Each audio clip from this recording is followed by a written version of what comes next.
네, 시청자 여러분 안녕하십니까? 구독자 여러분 안녕하십니까? 100원, 200원 후원해주시는 후원자분들께도 감사의 말씀을 드립니다.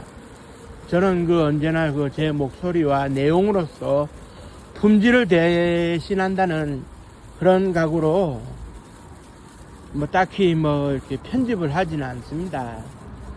편집을 하면 있는 그대로를 보여주지 못하는 것 같아가지고. 근데 이제 지금 전 세계가 이제 자원을 무기로 삼아가지고 전쟁을 이렇게 벌이고 있잖아요. 그게 이제 자원이 무기가 될 때도 있고 안 될 때도 있는데, 베네수엘라 같은 경우가 이제 석유를 무기로 삼는다고 했지만 품질이 상당히 떨어지는 석유를 누가 삽니까? 정제해가지고 채산성이 안 맞는데 발전이 있겠습니까? 그런 석유를 가지고 무기로 삼아봤자 전 세계 어디도 쳐다 안 볼 겁니다. 그런데 이제 우리나라 같은 경우에 이제 보면은 석유가 안 나기 때문에 100% 이제 전량 중동이나 인도네시아 이런 데서 수입에 의존하는데, 우리나라에 석유가 난다면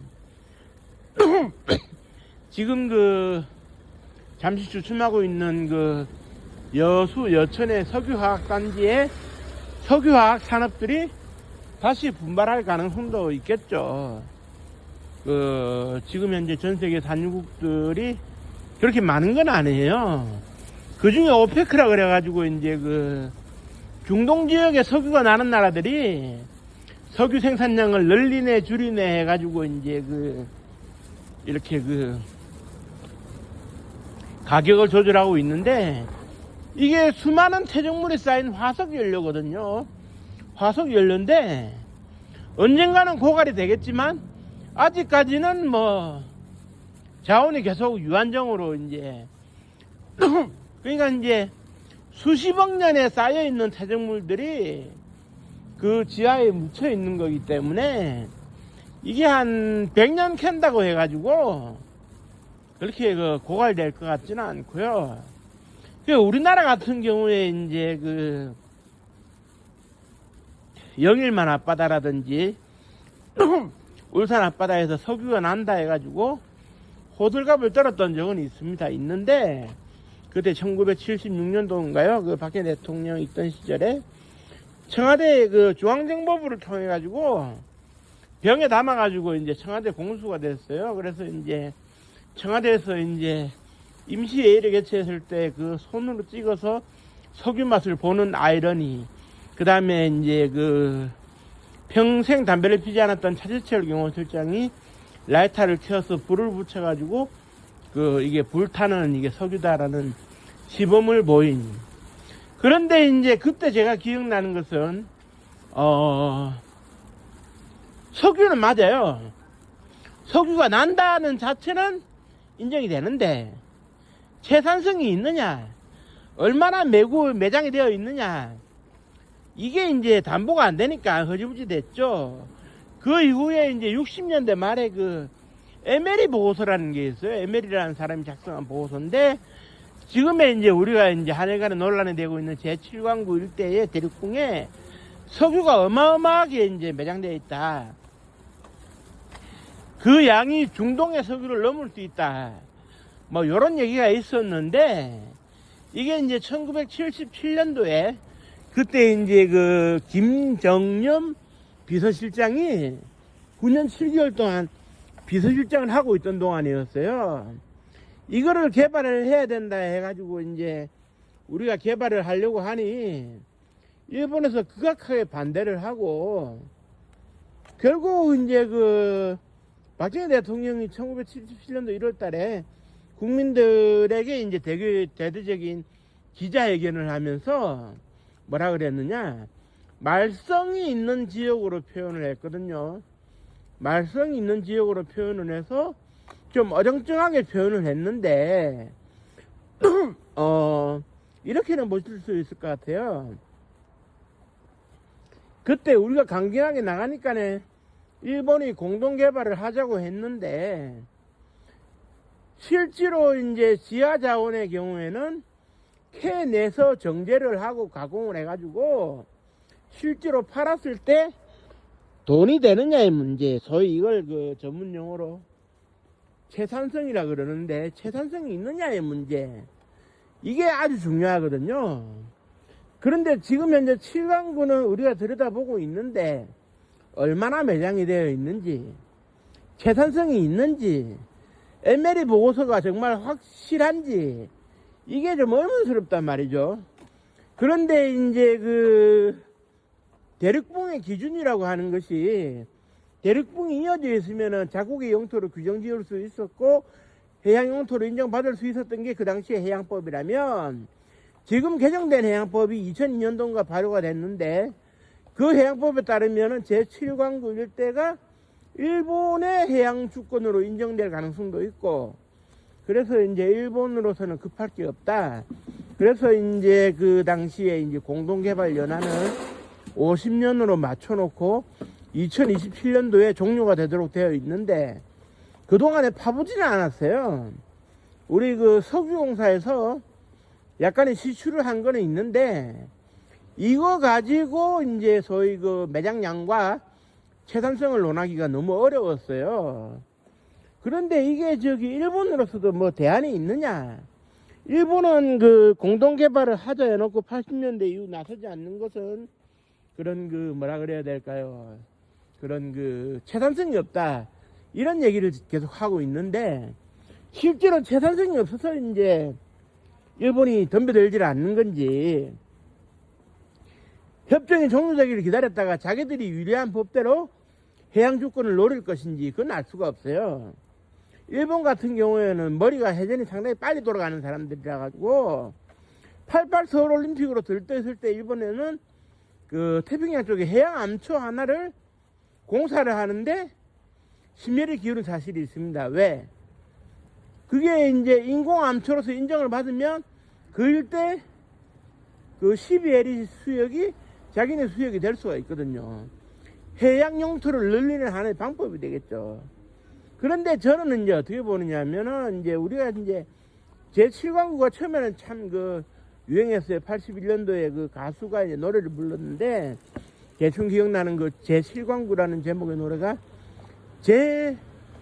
제7광구 금 은진주 해가지고 이제 랩 비슷하게 부르는 노래인데, 그래 이제 그때는 상당히 인기가 있었는데 그 노래를 불렀다 해가지고 가수하고 작사 작곡가가 이제 불려가서 이제 전두환 대통령한테 금일봉 뭐 1,000만 원을 받았다 그러는데 금일봉도 받을 정도로 대단했어요. 그런데 현재로서는 공식적으로 들받아 본 사실이 없고 한일 양국이 인정할 수 있는 수준의 수치가 없다 보니 이게 애매합니다. 2027년도에 이제 그 50년 그 공동개발 연한이 끝난다 해도 일본이나 우리나 누가 웃을 수 있을지, 누가 울지, 다 같이 웃을지, 다 같이 울지 그걸 알 수가 없어요. 사실 지금에 와가지고는 일본이라고 해서 여유만만하다고 저는 생각하지는 않거든요.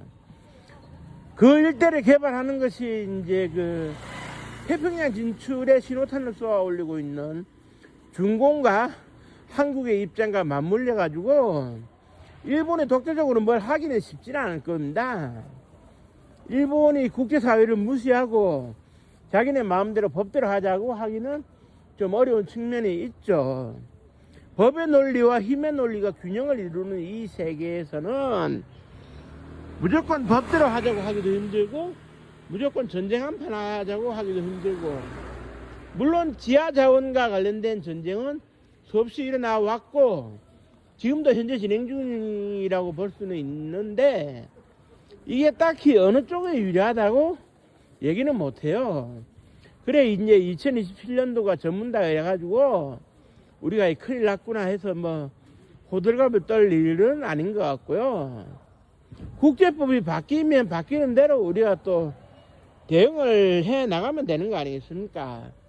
그리고 사실 해양 유전이라고 하는 것은 막대한 투자비가 들어가는데 건져낼 게 없으면 말짝 도루묵강이거든요.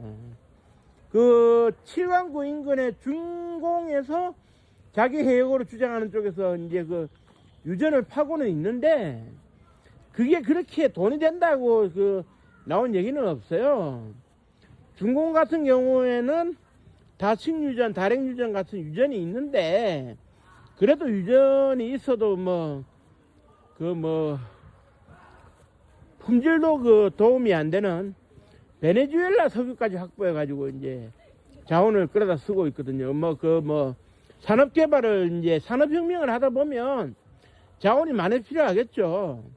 80년대 들어서 산업혁명을 시작한 그 중공의 경우에는 그 이전에 구닥다리 방법을 갈아치우고 새롭게 이제 조명을 시작을 했는데 상당히 후발주자로 많이 따라오긴 따라왔어요.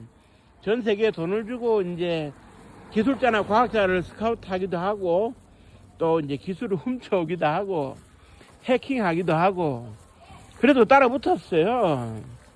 92년도까지만 해도 자동차 한 대 제대로 생산하지 못하던 그 여건 하에서 많이 발전한 거죠. 상하이의 기적도 이루고 베이징의 기적도 이루고 많이 이루고 항해강의 기적, 양쯔강의 기적 뭐 이렇게 얘기를 하는데 결국은 그런 것 같아요.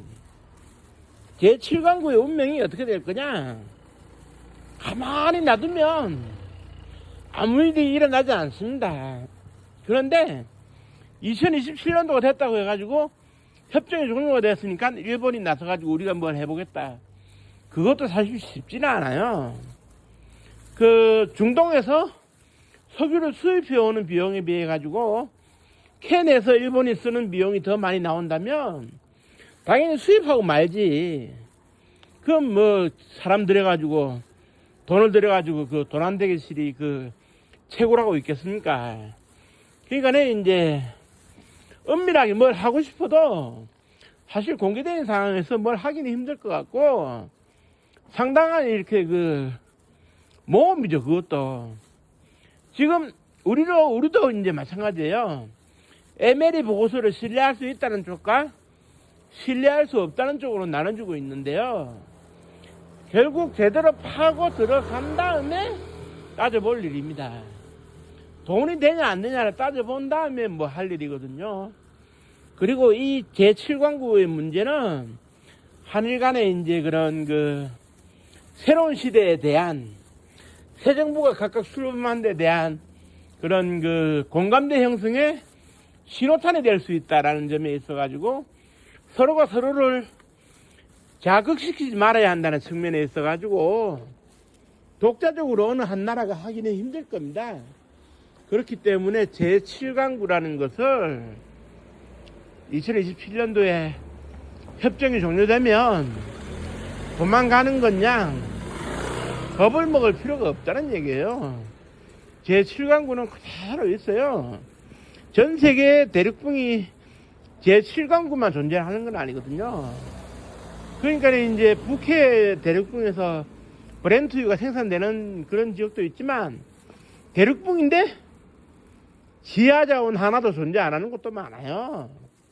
그러니까 섣불리 판단하는 문제는 아닌 것 같고 우리가 냉철하게 판단력을 가지고 정부의 입장이나 정부의 행동, 정부의 활동을 지켜보는 것이 호들갑을 떠는 것보다는 100배 낫다는 생각이 드는군요.